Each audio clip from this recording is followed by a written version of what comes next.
አንድ ታዋቂ ባለ ሀብት ነበር። ንግዱ የተሳካለት የነካው ሁሉም ያተርፍለት።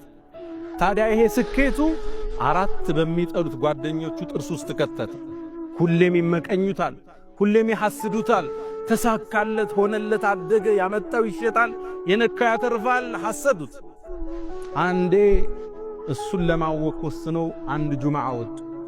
እሱም እንደለመደው ጀለቢያውን ለብሶ ነጭ ጥምጣሙን አድርጎ ከቤቱ ወጣ። መንገድ ላይ ጠበቁት። አስቆመው። አንዱ እንደምን ደህና አደርክ? ዛሬ ደግሞ አምሮብሃል፣ በተለይ ቢጫው ጥምጣምሃል። ሰውየውም ዞር አለና አረ ጥምጣሜ ነጭ ነው ብሎ ተደ አይ ቢጫ ነው ግን አምሮብሃል ብሎ ተለይ። ሰውየው ምን ነካው ብሎ መንገዱን ቀጠለ። ትንሽ እንደተጓዘ ሌላኛው ጠበቀው። ዛሬ አምሮብሃል፣ እንዴት ነህ አለው። በተለይ ሰማያዊው ጥምጣምሃል። እንደምን ነክቶሃል? ጥምጣሜ ነጭ እኮ ነው። አይ ሰማያዊ እንኳን ነው ግን አምሮብሃል፣ ተለየው። ሳይኮሎጂካሊ አታክ አረጉት፣ አከታተለ። ሱቁ ከመድረሱ በፊት ሶስተኛው ጠበቀ። ከፈሃለክ አምሮብሃል ዛሬ በተለይ ቀዩ ጥምጣምሃል። እናንተ ሰዎች ምንድነው የምታወሩት?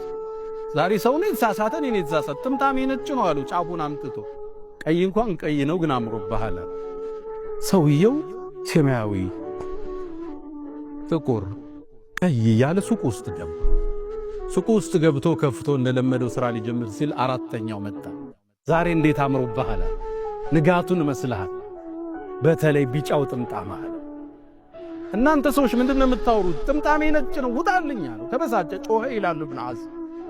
ከዛም ራሱ ማውራት ጀመር። ቢጫ፣ ጥቁር፣ ነጭ አቅሉ ተነካ ይላል ኢብኑ ሐዝም። ምን ያሉ ይህ ሰው በሂደት አበደ ይላል።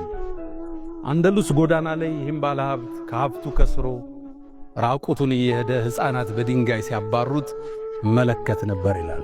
አላህ ውስጣችን ከሐስድ አዝነው